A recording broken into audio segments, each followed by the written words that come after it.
So welcome to this webinar, and I'm really pretty excited about this. I've never done webinars before, so this is on my to-do list to become an influencer. I'm your host, naturally. Just some useful details before we start. We're going to try to keep it at about 60 minutes. And you are going to be able to ask questions. You have actually the option in the software to ask questions. So actually to type questions, because there's too many of us and too many voices. And I promise to read them and hopefully answer them all, depending on how many there are. And we will be sharing the recording at the end, so don't worry about missing stuff. You don't have to take notes. You'll be able to watch this webinar as many times as you like for a moderate price of $5 per watch. No, I'm just joking. It's for free. Okay, so as many people know, setting EEG recordings can be pretty challenging, and this is even more challenging. So why would anyone like to torture themselves in more complex things? So hopefully our panelists are going to help us answer this question. So I have a big pleasure today to welcome Suzanne Dikker from NYU, and Martin Imhof and Karl-Philipp from Konstanz, all of whom are very familiar with terms hyperscanning, which is just another expression for multi-human EEG. So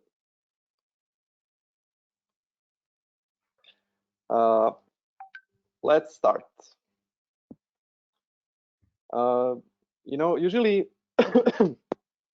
when you screen the web and you look for hyperscanning, you see hyperscanning with almost or often 2 or 3 devices. And I know for sure that I was super excited when I met Suzanne, and she did I believe 12 recordings simultaneously, and we have just discussed with Martin and Karl-Philipp. They're currently at 8 and going for more. So maybe as a starter question, how many dimensions does the hyperscanning hyperspace has? Suzanne, what do you think? What do you mean? How many people can you study simultaneously, or what do you? Or should study simultaneously? I think it entirely depends on your question. I don't know that the sheer number should be your ultimate goal. But if you're, for example, interested in studying, you know, groups of audience members during a performance, you could go up to all of them if they are all of interest to your research. I don't know if it should be like a race for the numbers in the end, but yeah, maybe it's a cop-out answer. Sorry. It was a kind of a joke, an opener. I'm now in hyperspaces reading some physics again after my high school. But now seriously, let's get going. So I would start with the question. So why use the EEG at all in social settings?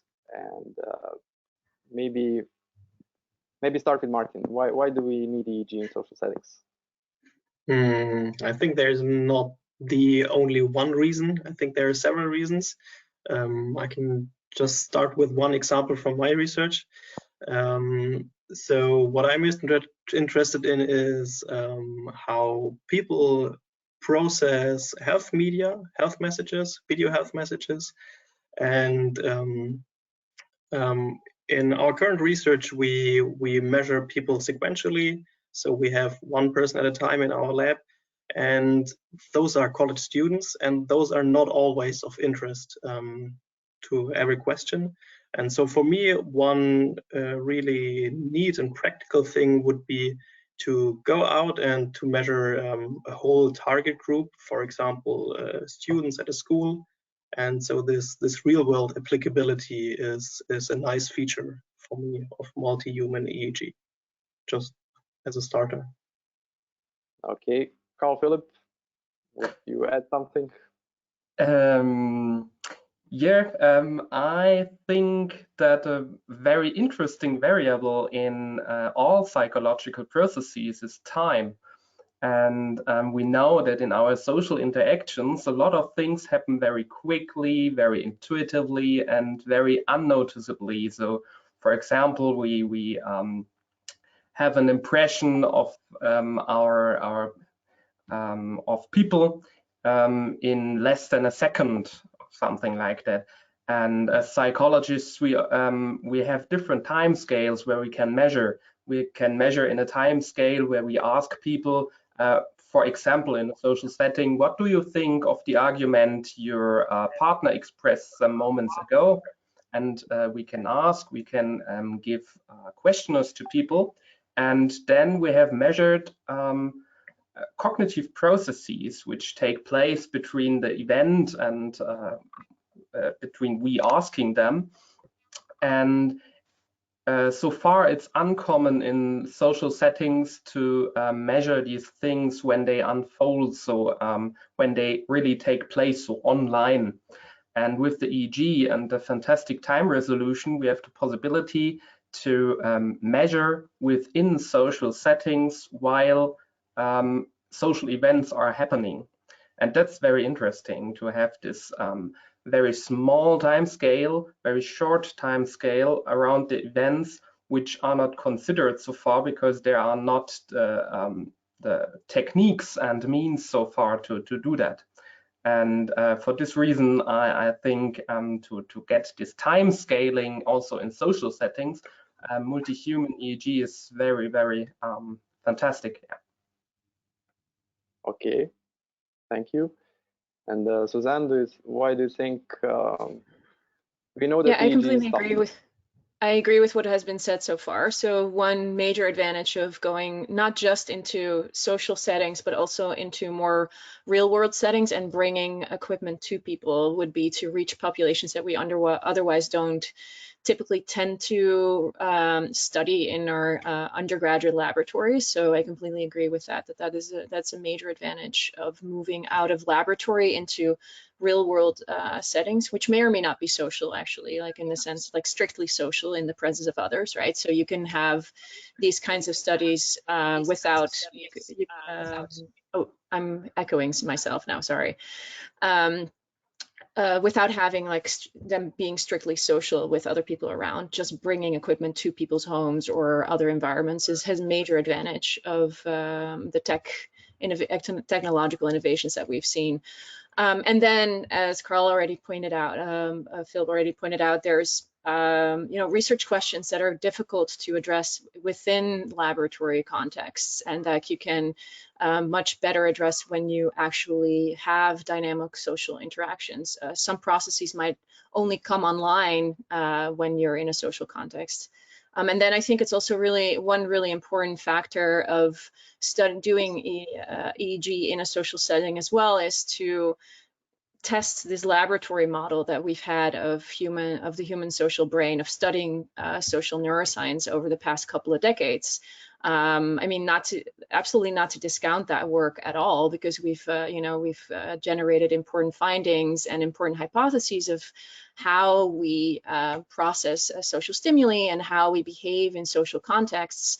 But now we have the opportunity to also test whether these processes and mechanisms that we've addressed within the laboratory actually apply in these real world dynamic social contexts that we've been trying to model for decades.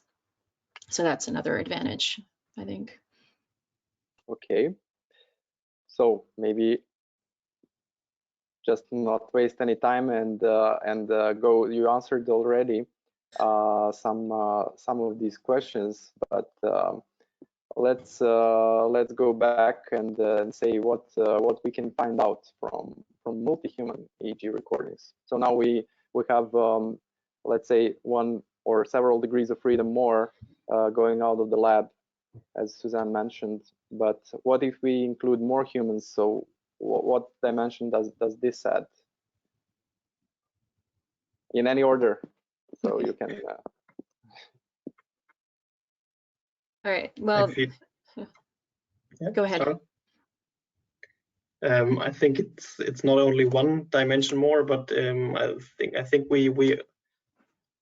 think there's pros and cons. So in this case, we really open up a lot of more influences by having this uncontrollable social situation.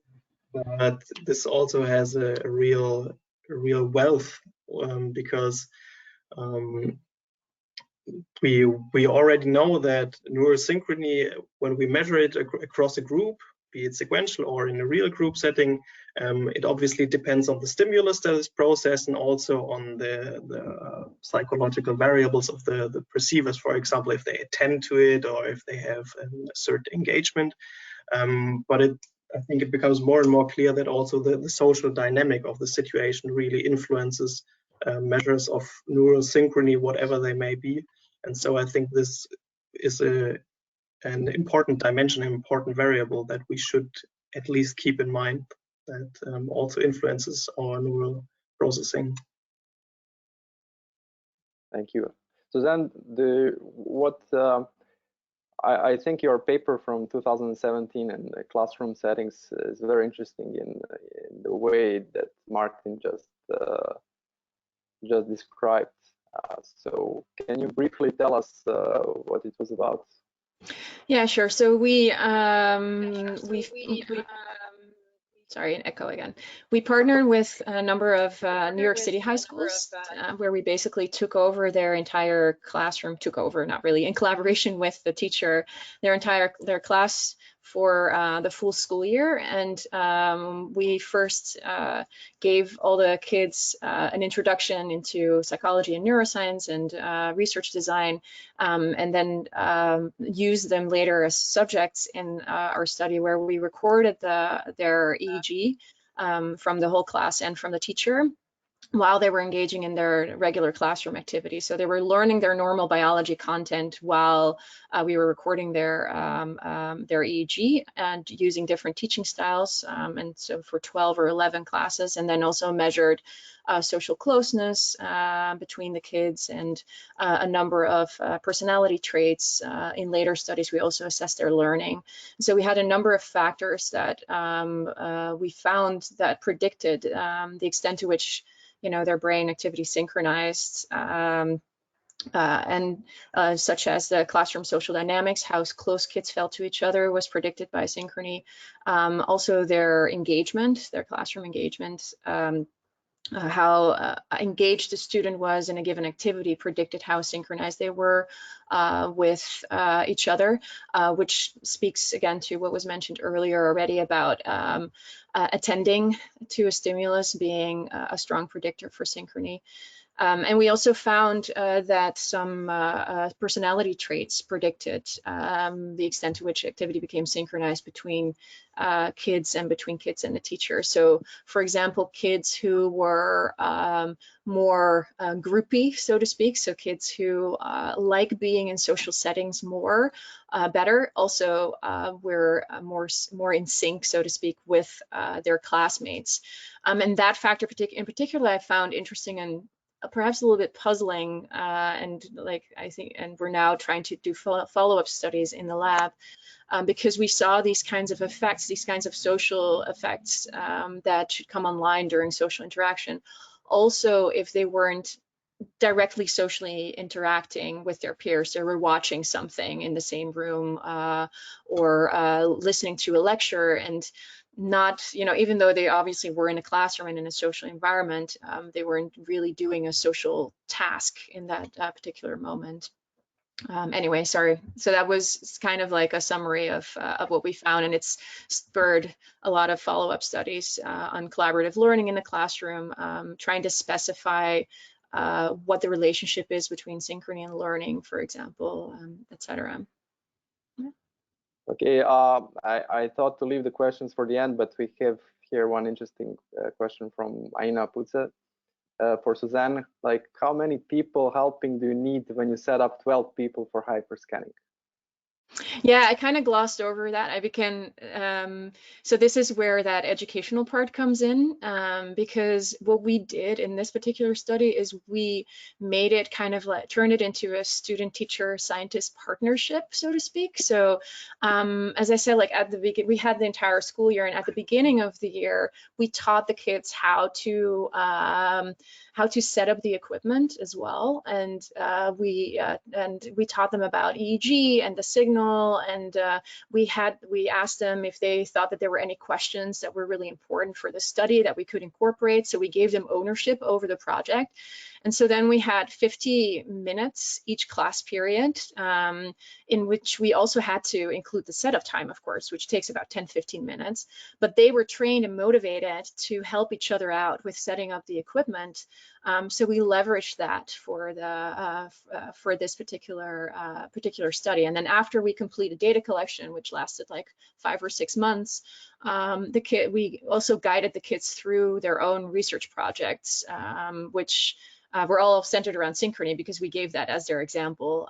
But that way they got a lot out of it, and so did we. And that actually turned out to be a super important model, because when we went to another school and tried and also to address follow-up questions, we didn't have this like integrated educational program, and kids were so much less motivated to participate. Like we would ask them to look at the wall for 2 minutes and they would, I don't know, look at their phones. Kids fell asleep during the class.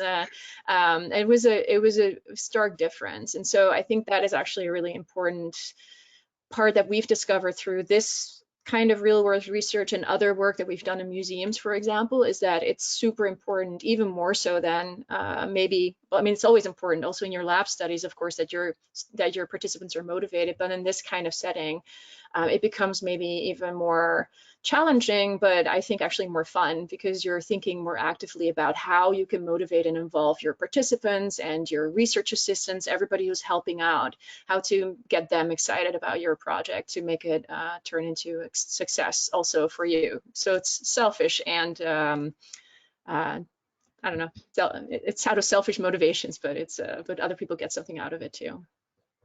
But it's good that EEG actually enables you objective measures of how people feel about your projects. You present them, and then you measure their EEG. Okay, I would make a small break by asking our audience actually to answer a question. One question is, how experienced are you with hyperscanning methods? Just to see what people think. I'm going to launch a poll, and everybody can actually simply select one of the answers.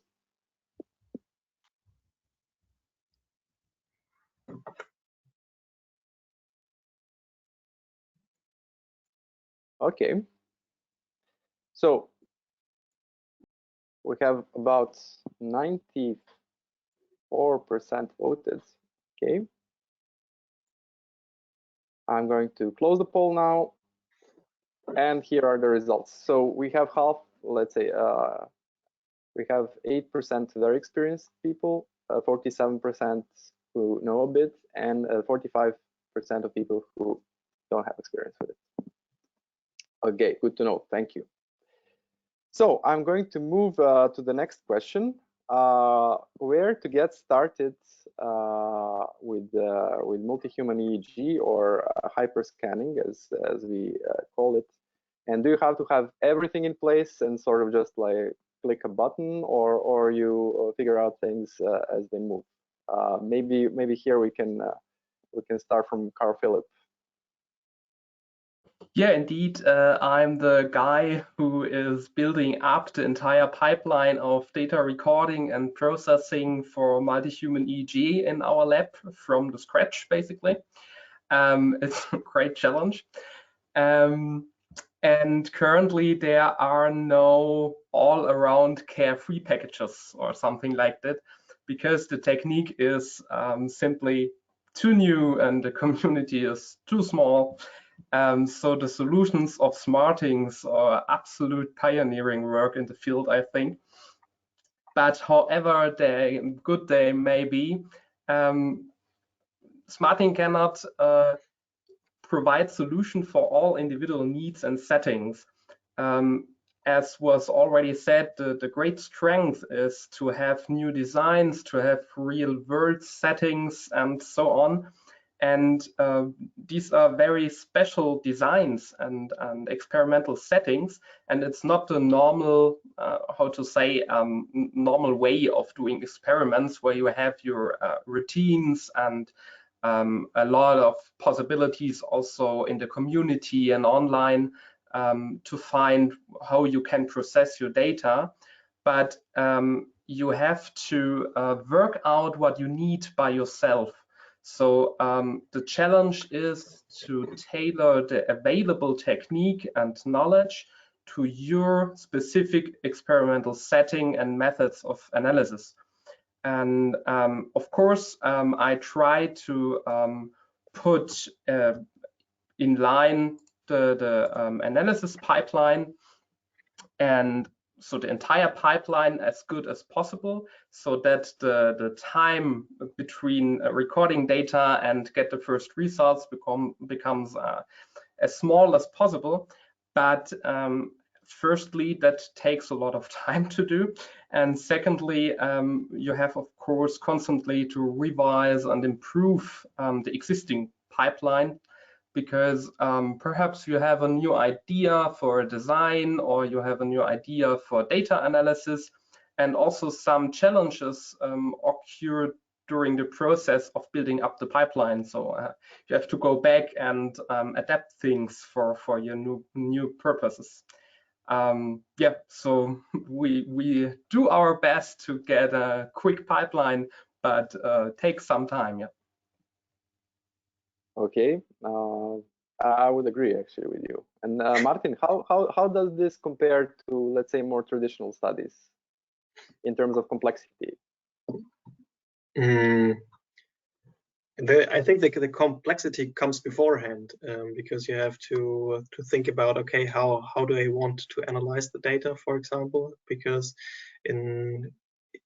if you don't have a fixed setting where you can use your traditional analysis methods, then you have to think a lot beforehand on how do I want to analyze the data. And I think when we go to our current pipeline, we try to adapt the inter-subject correlation analyses that we used with the classical EEG data, so with the sequential measuring during video watching. And this is one possibility of how we try to do it right now. So yeah, it's the data becomes more complex, and so does the analysis approach. I'm trying to restrain from commenting because I should not be an active participant, but yes, again, I share some of the pains. I told when we were just chatting before this the webinar start that I actually met Suzanne at one of the conferences where she presented these studies, and I thought that the effort was huge. So can you now comment on how much did you know about the pipeline beforehand, and how much did you figure out on the go? I mean, it would be, from my experience, it really depends on, well, we've used several protocols and several devices, so, and even within, if you use the same device in multiple studies, it might work well in one study and not in the next one. So we got really lucky with the classroom study, for example, where apparently the setup seemed to be working well in terms of the range. We used Bluetooth style tech, and that worked well in that setting, but it didn't work so well in new schools. We also had a limit of 12 that we collected, and accidentally that happened to also be the actual limit that we found out in a later study of the amount of devices that we could record onto a single computer. There are many moving parts, you know, a device might change their API, or they might have incorporated certain protocols like a lab streaming layer, which has been hugely important, I think, for many hyperscanning studies. But sometimes the incorporation doesn't work as well as you might expect. And and then also, like as I said, like we've had the same device and then doing a different study, and then there's always a different issue that comes up at the start. So it might be the synchronization of videos that is the issue this time. I don't know. I've been a huge issue that we've come across more and more is the difference between wireless and wired recordings. And so I'm like, I would be all for if you can like split an amp into two, or if you just, I mean, that is obviously not possible for large group studies, or I guess it is, but a little less straightforward. I would say that would be the way to go over trying to wirelessly connect multiple devices within the same room. It might cause you a little less headaches to get things started. Yeah, I wish there was like a single answer. I know that there are many really great papers and protocols out there now already that offer different solutions to how to set up hyperscanning settings. And those would work well. I think they're often going to be device specific.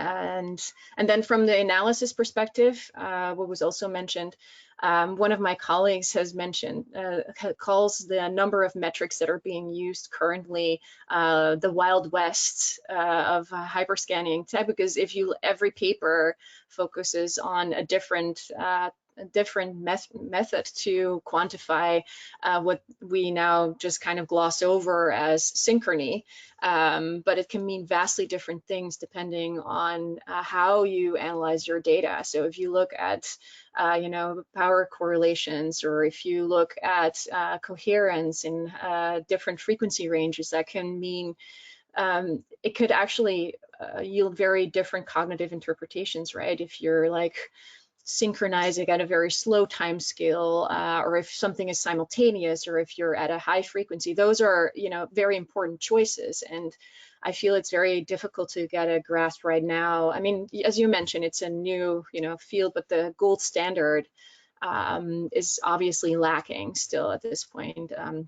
And so we've been trying to, so Guillaume Dumas, I think, who might be listening in on this call as well, and his students are trying to like work on some form of pipeline to, to standardize some of these steps, both in terms of protocols to get from, your pre-processed data to funneling it into a format where you can apply different methods and different metrics according to your specific research questions and your specific hypotheses for that study. And then maybe people will, make those informed choices, and instead of perhaps, data mining until one of those synchrony measures actually comes out as predicting one of your behavioral factors. Sorry, that was a little bit of a long-winded answer, but. Oh, it was actually good. I have. Do you hear me? I seem to be experiencing some issues now. Okay. I wanted to ask you. You mentioned briefly. Sometimes I would like to have a wired solution, and so what is the primary advantage that you would see there? Because I'm coming from completely wireless world, Yeah. but I'm interested to know what is the main motivation when you say I would like to have it maybe wired? What would be easier if it was wired? Like network protocols stuff. So I mean, if you have multiple, Bluetooth device, if it's Bluetooth that connects, for example, your device to the recording computer or phone or whatever, then you get interference if you have, especially in real world settings, if you have multiple, tons of those in the same space. We're also finding, in practice, we're finding that we're like using USB extension cords to get dongles closer to people's heads, and so then I'm like, why not just plug those in? And at that point, right? And we also do research in theaters. So I was last year, for example, we were doing a tryout with performers And all the tests turned out really well. And then they went into the coulisses, or how do you say, like into the curtains, walked away, and then I lost the connection. And it's not like I can like run onto the stage, you know, in the middle of a performance to reconnect them. And so then I'm like, you have devices that are about this size, like why not like you have that on connected directly to what you're recording in the moment. It's just, I'm not saying it's like the solution ultimately. I'm just saying that there have been contexts where I have been doubting the need for wireless, you know, and if it might just cause more headaches in some moments rather than solving issues. But again, like it really depends on the context. I mean, it might be completely unique to the kinds of studies that we've been doing, where I've been wondering about that.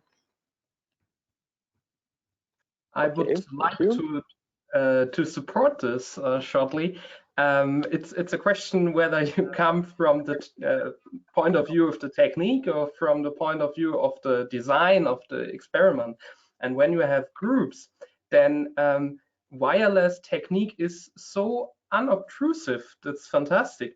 So, for example, my design was 8 people gaming with each other. And so they were in a room and played a game. And at some point during the game, they had to change places. So do that with 8 people which are wired to an amplifier or something. It's not possible. You have to stop the whole thing, and you have to manage that. And then you simply destroy the real world setting you try to create. So from the perspective of the design, the wireless solution is ideal because yeah, it's unobtrusive, and that's what we need. We need unobtrusive technique because if it's not unobtrusive, then we don't have this advantage with the real world setting. Yeah.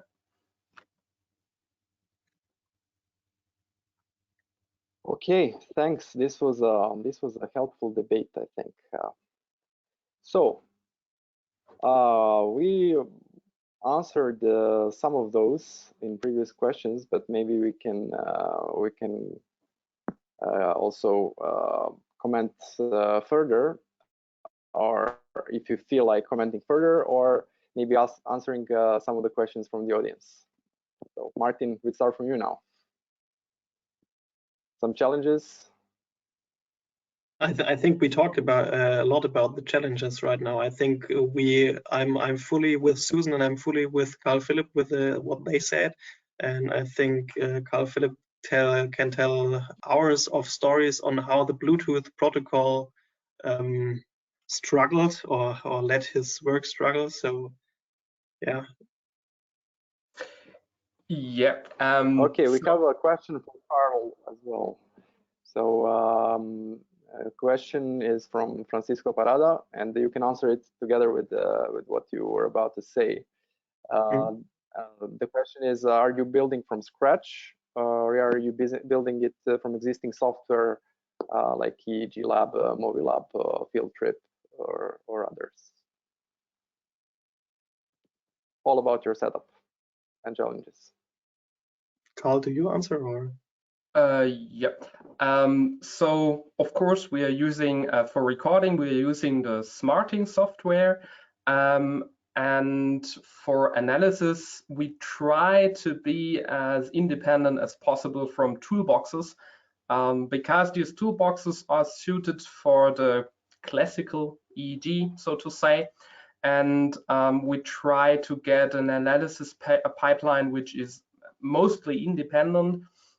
Also because we are using as analysis method at the moment the inter-subject correlation, which Martin can tell a lot about.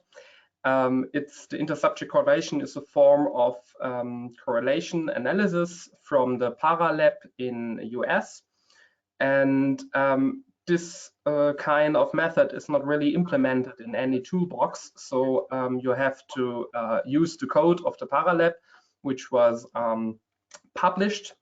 We are very thankful to them. And so yeah, it depends on your method. So if you wanted to do normal or classical ERP research with in groups, then perhaps we would take the normal toolboxes. But at the moment, we are engaged in this inter-subject correlation thing, and then we have to build up our own analysis pipeline without packages.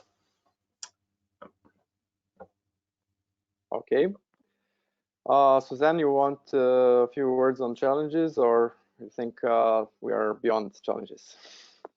I'm definitely not beyond challenges, but I think I said a bunch already. Okay, what was the worst experience when you're set up? Did you lose an entire recording or something like that? Of course. Yeah. Yeah.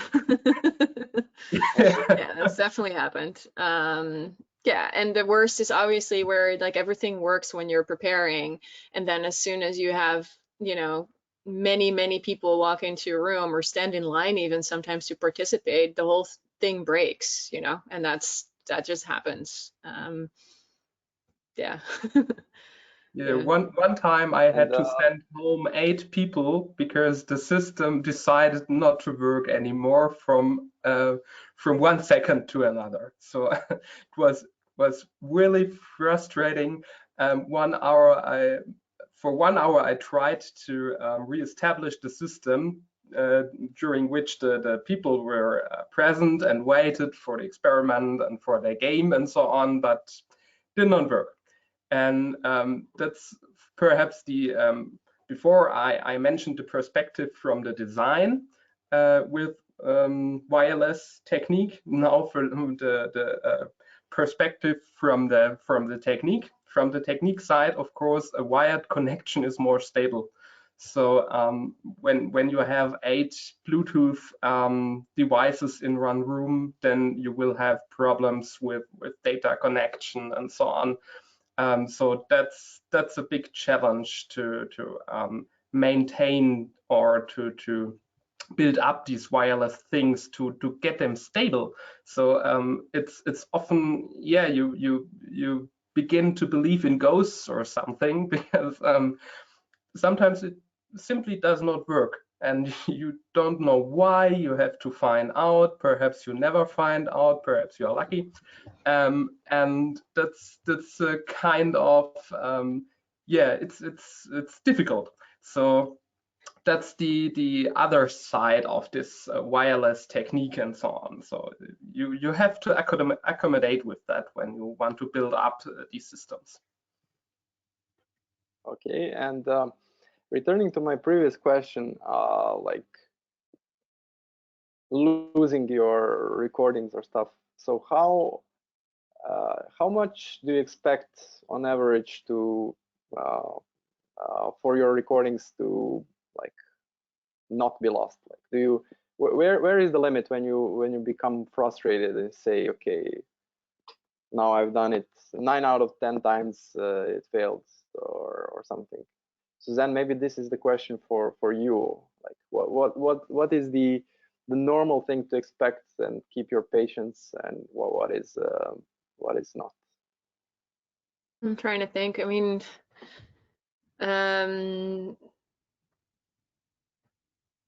yeah, I don't know. I mean, I think your question is like in essence it's twofold, because on the one hand it's like how much of your recordings, how is the recording working? I mean, a lot of what's really challenging about the real world context of the work is that there, as Karl-Philipp already said, there are people waiting, you know, and it's not just one person to send home, but sometimes, you know, especially if it's in a museum setting or something, it's not, you know, there was a bunch of people waiting to participate, and that's frustrating. But you have to try until you can do it, right, in those kinds of situations, because you can't just like walk away and be like, all right, you know, exhibition over. So that's just not an option in those kinds of circumstances. The second part of your question, which we haven't addressed it, is the quality of the actual data that you're then collecting that are usable for analysis. So as you've already mentioned, like a lot of the work that I've that I've done is with devices that for which the data quality has been challenging at levels, and so you lose a large portion of your recordings, which is probably true also for for a lot of other devices as well. So depending also on the electrodes that you're using, so dry electrodes, for example, in real world settings are notorious for having a lot, being associated with a lot of motion artifacts.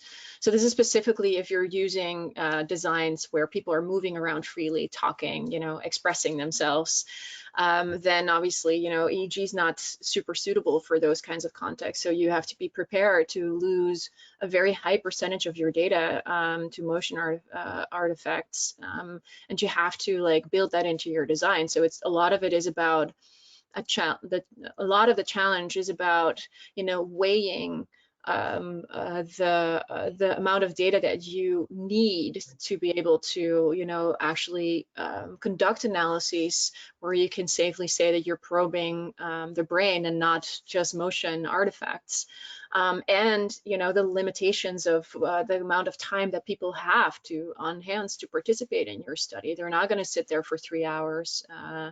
Especially if it's in a classroom or in an unpaid context. So that's one of the reasons why we would come back multiple times to the same classroom. So we would lose maybe 1 or 2 entire days, but we might still be able to save tons of other days. So in another study we collected data, I think, from 5,000 people or something like that in a museum setting, but we ended up being able to use only a couple of hundred pairs total for different reasons. So we discarded entire data sets because it was next to a very loud exhibit or for other reasons. And so from that, we picked just the data sets that were where we trusted both the research assistants that collected the data and the actual environment within which it was collected. So that's one, you're preparing to discard like 60% of your data just based on that. And then within that group, tons of data, setting, minimum thresholds for how much data you would allow to collect. So I don't know, I've thrown out then I guess like up to 70-80% of data sets in a study, but there again we had the benefit that the study itself was also an outreach and art project at the same time. So some people still benefited in one way, and so did we, even though like the data themselves were lost. Okay, but you're still there and you're still doing such studies and pursuing them further. So yeah, the message is not to give up, even if you lose 80% of your data. I don't know. It depends on your. It depends on it depends on every individual situation, I think. I mean, you shouldn't fall for a sunk cost fallacy either, right? So at every moment, you should yourself, decide whether or not it's worth pursuing. Perhaps something to add from me. So your question was a bit how long does it take until you get frustrated, or at which point you say, okay, that's too much for me. So there are different types of errors, especially when you build up a new setting. So there are technical errors, and they are design errors, and they are data problems, as Suzanne often had. And so this, when it is a technical problem, you have to decide, was it your fault or not? So when it was, you have an error to spot and you can do it better. When not, then you have to try to find out what to do better and if you can influence this technical problem. So the question is a bit, do you learn something from your problem or from your lost data? So when in one session I had a great data loss, so the streams were not recorded and so on, and then I found out, okay, was Windows Firewall. Windows Firewall is sorry, a bitch, and yeah, and then I knew, okay, you should get used to look at programs which could make problems while you're recording. So I learned something from that. It's a pretty simple example. There are also more complex examples where the learning process took 3 weeks or so until I spot the error. But as long as you can learn something, it's not that frustrating. It becomes frustrating when you are not able to influence your problems, when some form of frustration occurs. Yeah. So learned helplessness, so to say. All right, I can tell you that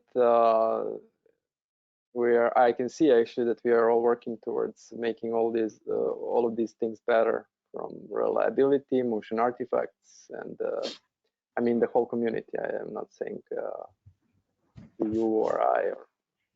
So, you as well. But I'm getting the impression that that people are starting to address these problems. At least here, I can say that we are. Okay, let's go further. So just before we end up the formal part, what would you like to find out in future studies, and what answers are you curious about? It's sort of an open question for all of you guys. Suzanne, you want to start? I have many questions. What can we expect from you? What can we expect from you? What's that? What can we expect to see from you in the future? Well, if all works out, right? Otherwise, it just stays in in here, so it doesn't work out. So we have. I just started a project on psychotherapy, where we're collecting data on motion synchrony, physiological synchrony, and neurosynchrony, and that's at the VU Amsterdam. And Francisco Parada, who asked one of the questions, is also one collaborator on that. And then with Guillaume Dumas for doing research on autism.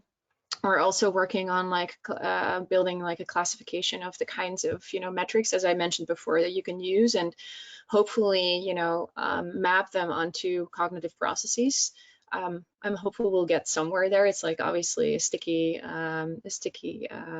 situation. I don't know. It's challenging. I have some collaborations to do different special populations in addition to autism. Well, I don't know if special populations is the word, but people who are don't typically come to the lab, like low socioeconomic status or bilingualism. And then I'm also really interested to explore a more fine-grained conversational analysis. So we know, for example, that in the realm of interbrain synchrony, is predicted often by turn taking, but we don't know, as far as I'm aware, how those map onto the specific discourse and language level features of the conversation, like how do predicting each other, what other people are going to say, how does that build into synchrony? And then finally, I think what is really important that we haven't really touched upon is we've talked a little bit about synchrony, but there's the balance of using synchrony as a way to quantify how people socially interact, and mapping that onto joint action, for example. How synchronized you are predict how successful your interaction is, for example. But now that we're moving so much towards synchrony as a tool, almost a goal in of itself, I think it's very research from some groups that have been hey, wait a minute, what is the individual contribution to synchrony? How do measures of individual brain measures or characteristics of those of their baseline oscillation? So for example, alpha frequency, base frequency, or things like that, attentional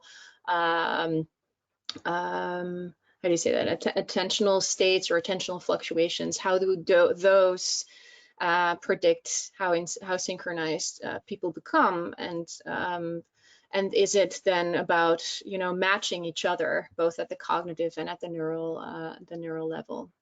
I hope that's, I don't know if I framed that last point very clearly, but I guess the relationship between individual brain activity and synchronized brain activity. All right. Martin, how about you? Sorry? How about you? What can we expect from you? I think I can directly connect to that last part of Susan, because I also find it really interesting of how we can bring together these two things of group synchrony, which is inherently a group measure, and then that we have these individual outcomes, for example, learning performance or behavior change later on.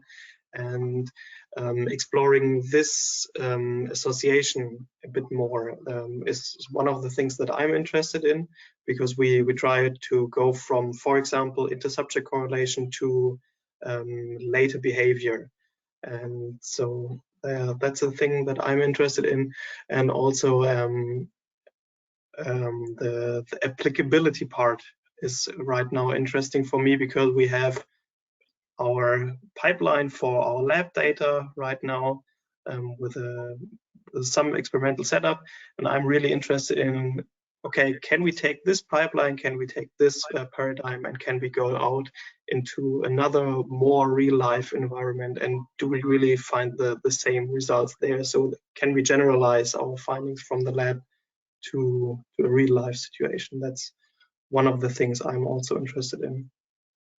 It's very interesting, because I've heard two types of arguments. One is strongly in favor of out of lab, like because setting is more naturalistic, of course. But the other argument goes on the line that there is so much interference that you cannot isolate the effect you're trying to investigate.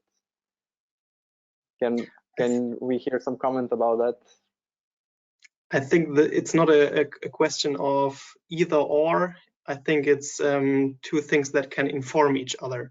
So if we want to, in my case, I'm interested in, okay, how does a certain target group for a given risk behavior, how do they process videos against, for example, risky drinking? So students that drink a lot, that practice binge drinking, how do they process a given video? And obviously, for me, the most valid way to do this is to go directly into this group and to show them the videos. So I think you have to do both, and that you have to inform your lab research from the real life setting and vice versa. Yeah, I completely agree. So it's about, this cyclical model where you're testing, questions that you might not be able to address in the lab outside of the laboratory, or you're testing your laboratory model in the real world. They generate findings that you might only be able to then address again, to get at the bottom of using a controlled laboratory study. So I don't think that anybody here is arguing in favor of abandoning, laboratory studies altogether, and that the only way to get at the mechanisms underlying dynamic social interactions is to, do real world research, because you're right, there is huge challenges involved. It's very difficult to isolate, something that comes even, remotely close to a mechanism from like that kind of data. So you get, it's important to then, dissect those into the kinds of questions that you might be able to only address in the lab again. Okay, this discussion is very interesting to me, but I think we are close to running out of time, so I have to kind of make for my promise to the attendees to answer some of their questions. So I think we'll have to do it rather quickly. Malis Gilis asks, he says, this is very interesting. However, in social settings, how do you sync with other social settings with certain triggers in a non-controlled setting? So how to trigger when EEG is not in the boot? Can anyone comment? So how do you mark events or something like that? Is that the question? Yes. Yeah, so you can, I guess you could mark them. It depends on what you use, but some devices allow for manual marking. So you could, and if you have synchronized videos, you could then, maybe have a flash or something like that to mark when an event starts that you're interested in, and then later go back into the video what was going on in that setting. So that's one possible option. I mean, I don't know if what others have as options. Yeah. Yeah, there was mentioned the lab streaming layer was mentioned. Maybe people don't know about it, but basically this is one protocol. I know Karl-Philipp is using it as well. Yeah, it depends on your design. So you have the possibility to implement triggering via lab streaming layer protocol, and this is an event layer which is recorded by the smarting streamer into the same file. And it depends on your design whether you want to press your triggers by yourself when it's slow enough, or you are showing videos or an experiment at a big screen or so. Then of course you can also use a software like presentation to send triggers via LSL, for example, via your LAN network to the recording PC, and then you can effectively record triggers as usual. But it depends on the design. So what do you want to show people, and what kind of triggers do you need? Okay, thank you. A few quick ones before we end up. In the balance between good quality EEG data, e.g. many channels, and many subjects, which would you prefer and why? Asks Robert Osterveld. Channels or subjects? Yes, between the good qualities, or for instance, he said many channels, or many channels, or many subjects. What would you rather choose? I know it's rarely this or that, but if you would setting have up to many choose. channels is depending on, like, if you do this in group studies, it takes much longer depending on the system that you use, obviously. Subjects recruiting more. I've also gone for more subjects, I suppose, but but then that also limits your analyses, of course, and from the channels that you do have. Others might have other. Okay, I have time for 2 more questions and we are gone. Sensor space analysis and measures of synchrony. What measures should you be using to minimize the confound of leakage? Question for all users. It's a bit of an advanced question. The confound of leakage. Yeah. So the question is how to synchronize the streams, or? No, it's a specific analysis question. I don't know the answer to that. Me neither, okay. sorry.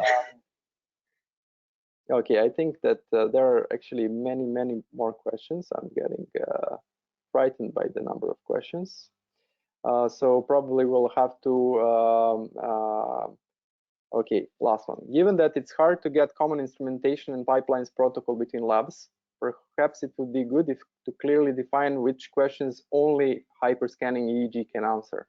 What do you think about that? I think that's a great point. But good luck on that. Yeah, but yeah. Okay. Yeah. So before we go, I would like to ask the remaining audience one more question, actually, to put one more poll. You would never guess what it's about, so I'm going to launch it. Would you like to hear another session about hyperscanning? And you should select one of the following answers.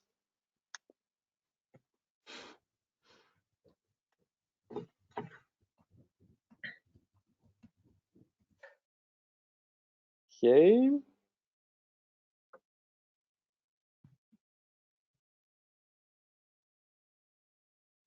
We have about 80% voted, and I'm going to close the poll and share the results with you.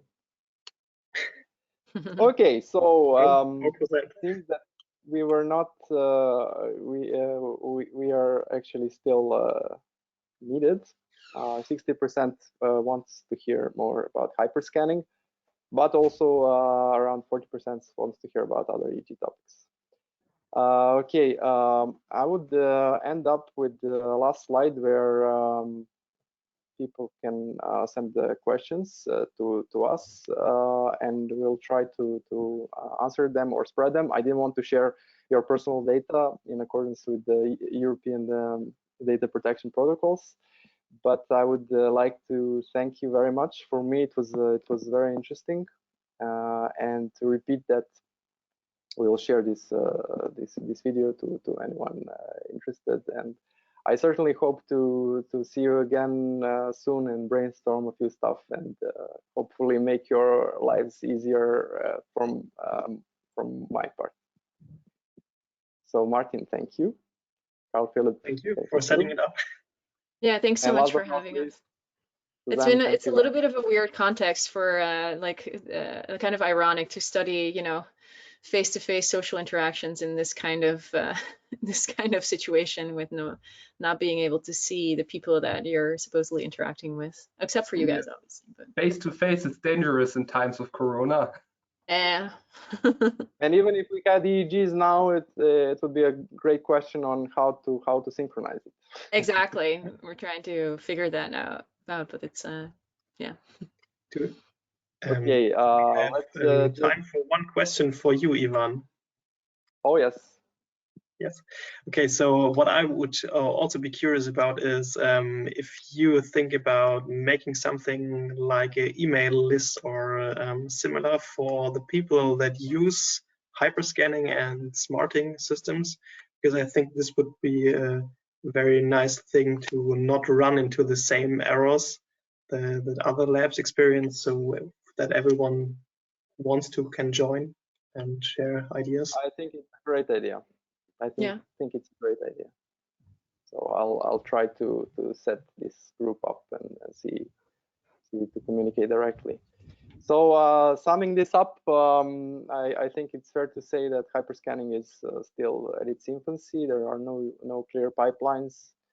There are issues, but in an ideal world, there is big advantage to mobility and not non-tethered character. But we have to make everything reliable and actually keep making it more and more reliable. Although it's for me, at least from my experience, it's better than a couple of years ago and much better than before. Do you think it's a fair point? Yes. All right. Definitely. Thank you again, and stay safe, and hope to see you soon in a different context, maybe. Yes, please. Bye. Bye. Stay safe. Thanks to everyone who were listening. Stay safe.